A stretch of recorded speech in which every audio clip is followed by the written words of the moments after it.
நமஸ்தே குட்டீஸ். நம்மளோட குட்டி ஹிந்தி லேர்னர் சேனல்ல தமிழ் வழி ஹிந்தி பார்த்துட்டு இருக்கோம். இதுல போன வீடியோல என்ன பார்த்தோம் அப்படின்னா, ஹிந்தியில ஸ்வர் அதாவது உயிரெழுத்துக்கள், அது அதுல அவு வரைக்கும் இருக்க எழுத்துக்கள் உயிரெழுத்துக்கள் சொல்லுவோம். அந்த வரிசையிலே அம் அக அப்படின்னு சொல்லிட்டு 2 எழுத்து வரும்.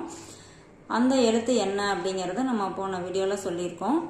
இப்போ அந்த அம் இருக்கு இல்லையா, அது மெய்யெழுத்தோட சேரும்போது அந்த எழுத்தோட உச்சரிப்பு எப்படி வரும் அப்படிங்கிறத தான் நம்ம பார்த்துட்ருக்கோம். இந்த இடத்துல பாருங்கள், சாவுக்கு மேலே அந்த புள்ளி வந்திருக்கு. இதை சம் அப்படின்னு சொல்லுவோம்.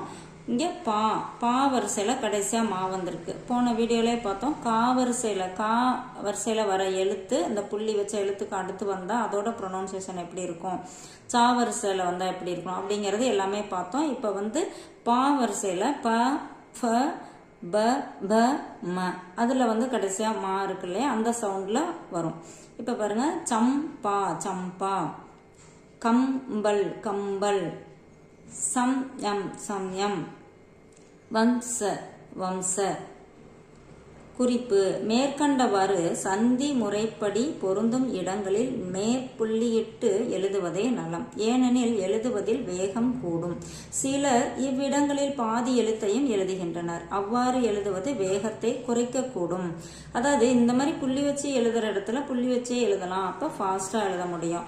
ஒரு சிலர் அந்த இம் சவுண்ட் இருக்குல்லையே, அதுக்காக அந்த மாவை பாதி எழுத்தாக எழுதுவாங்க. அது வேகத்தை குறைக்கும், எழுதுறது ஸ்லோவாகிடும் அப்படிங்கிறத சொல்கிறாங்க. பொருந்தாத இடங்களில் புள்ளி இடுவது பிழையாகும். அதே மாதிரி அந்த புள்ளி எங்கே வரக்கூடாதோ அங்கே வைக்கக்கூடாது, அப்போ அது பிழையாயிடும். அப்படி வர வேண்டாத அந்த பொருந்தாத இடத்துல வைக்கும்போது அது பிழை வந்துடும் அப்படிங்கிறாங்க. அதனால் புள்ளிகள் விஷயத்தில் கவனமாக இருத்தல் வேண்டும். வட இந்தியாவில் தனி எழுத்து சேர்ந்தால் இம் பதில் இன் உச்சரிக்கின்றனர். இப்போ தனி எழுத்து அப்படின்னா நம்ம இதுக்கு முன்னாடி போன வீடியோவில் என்னென்னு பார்த்தோம். இப்போ பாருங்க, கம் சல், கம் சல். இது இந்த சாலாம் தனி எழுத்துல நம்ம சொல்லியிருந்தோம், தனி எழுத்தா சொல்லியிருந்தோம். அப்போ இந்த எழுத்து இது மாதிரி எழுத்து வரும்போது அவங்க இன் சவுண்டு யூஸ் பண்ணுறாங்க அப்படின்னு சொல்கிறாங்க. அப்போ கன்சல் எனவும் உச்சரிக்கப்படுகின்றது. இதை பிரதேச மொழியின் அல்லது பேச்சு வழக்கின் விளைவு என்றே கொள்ள வேண்டும். கீழ்கண்ட இரு சொற்களை கவனிக்கவும். இப்போ ஹாவுக்கு மேலே புள்ளி வச்சு சா வந்திருக்கு, ஹம்ஸ் ஹம்ஸ் அப்படின்னு சொல்கிறோம். இதையே ஹாவுக்கு மேலே இதே எழுத்து தான், ரெண்டுமே மேலே பிறை போட்டு புள்ளி வச்சிருக்கு, சந்திரபிந்து அப்படின்னு சொல்லுவோம். இது மாதிரி வரும்போது இந்த இம் சவுண்டு இன் சவுண்டு ரெண்டும் இல்லாமல் சைலண்ட்டாக ஒரு சவுண்டு வரும். அது இன் பிராக்கெட்டில் கொடுத்துருக்காங்க, ஹன்ஸ். அந்த இன் ரொம்ப சைலண்ட்டாக வரும், அதனால தான் அது பிராக்கெட்டில் இருக்குது. பிறையுடன் புள்ளியிட்டால் இன் என்னும் மூக்கொலியுடன் உச்சரித்தல் வேண்டும். இப்போ எக்ஸாம்பிளுக்கு பாருங்கள், கஹாம்.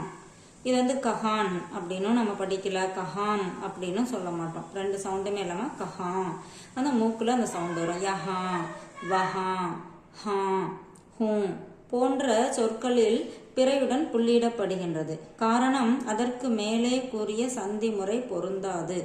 ஏன், ஆமாம் என்னும் சொற்கள் பேச்சு வழக்கில் உச்சரிக்கப்படுவது போலவே இன் இம் இணைந்து மூக்கொலியாக ஒலிக்கின்றது. அதன் உச்சரிப்பு சுத்தமாக இன் இம் அல்ல.